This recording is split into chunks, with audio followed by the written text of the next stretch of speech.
od milvado. There's nothing else but Him. Who's Him? HaKadosh Baruch Hu. This is something that you see in a lot of Batei Knesset have it on the walls. They have it on the parochet sometimes. They have it on the doors. They have it everywhere. It's a constant statement. It's a verse in the Torah, which means there's nothing else but Him. In essence, trying to imply to all the attendees, the members of the synagogue, you see that imprinted into your heart. Because if you imprinted that there's nothing but HaKadosh Baruch Hu, you would never be afraid again. Why? Because the vast majority of our fears are fears of people. We're much more afraid of people than we are of HaKadosh Baruch Hu. We're afraid people are going to fire us. We're afraid people are not going to pay us. We're afraid people are going to steal our business, steal our customers. We're afraid people are not going to marry us. We're afraid people are not going to like us. We're afraid of people everywhere. So we do a lot of stupid things because of it.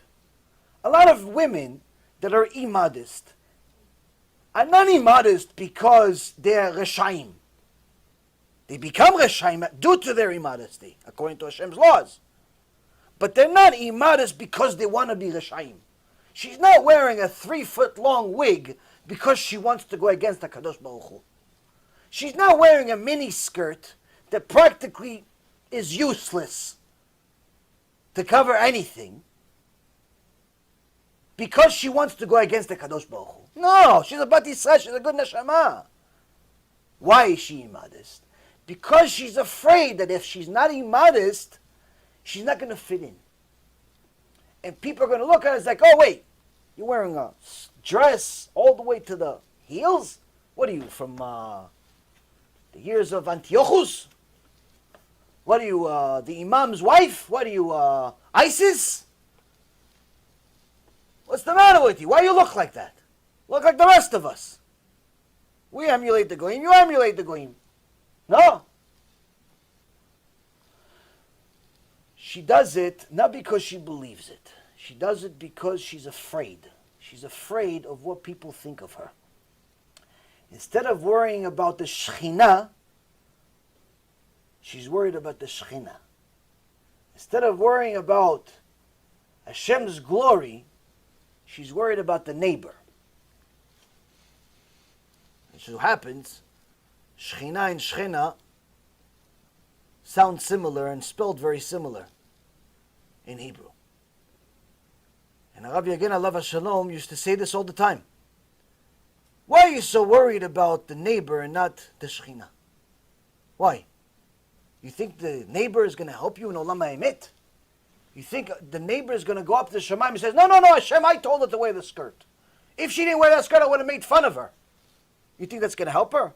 No, she's going to get punished also. Nothing's going to help you.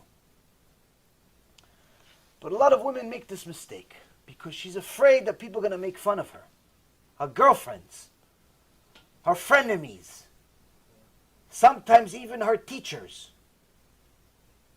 Her employer is going to fire her if she covers her hair like a Jew is supposed to cover her hair with a mitpachat or a hat. So she wears a wig. Or she wears a wig to her son's wedding, even though she wears a mitpachat the whole year. But to the event, she wears a wig. Why? Because that's the event. It's a show and tell. Wait a minute, show and tell. I thought it's your son's bar mitzvah. I thought it's your son's wedding. What's show and tell? It's a day of Kedusha. Bar mitzvah means your son just became responsible for his mitzvot. Why are you sinning in honor of him accepting mitzvot? How does that make any sense? Your son is now getting married. Your daughter is getting married. Hashem's present is to bring himself into the wedding. The Shekhinah comes to the wedding and absolves him and the Kala of all sins.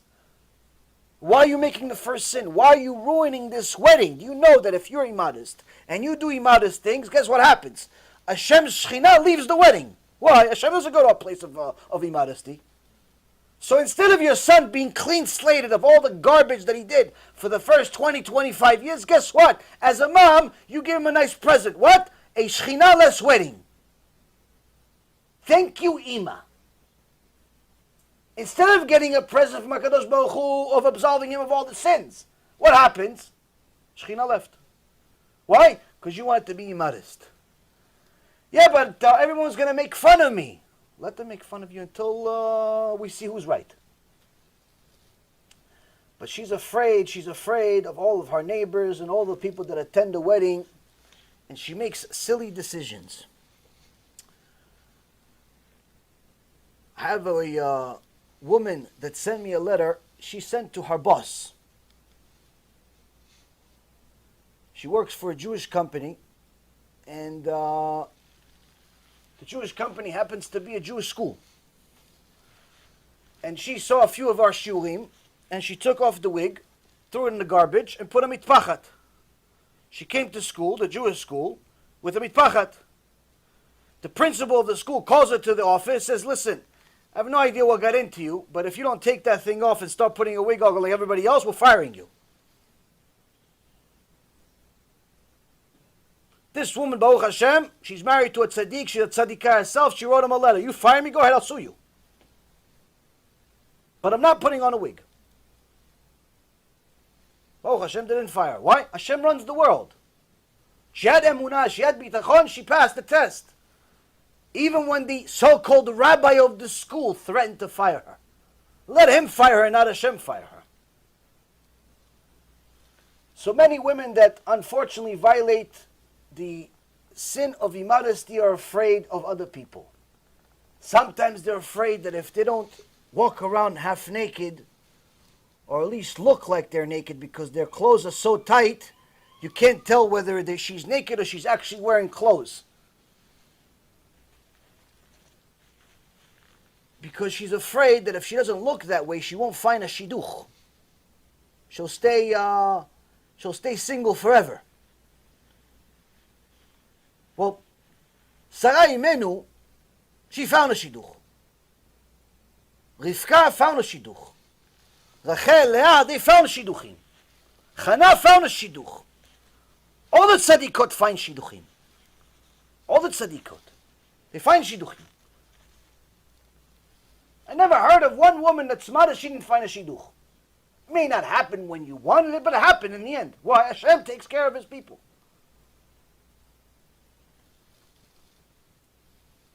So what's really missing? The shidduch is not missing. The bitachon is missing. The bitachon that Hashem is going to pay the righteous what they deserve.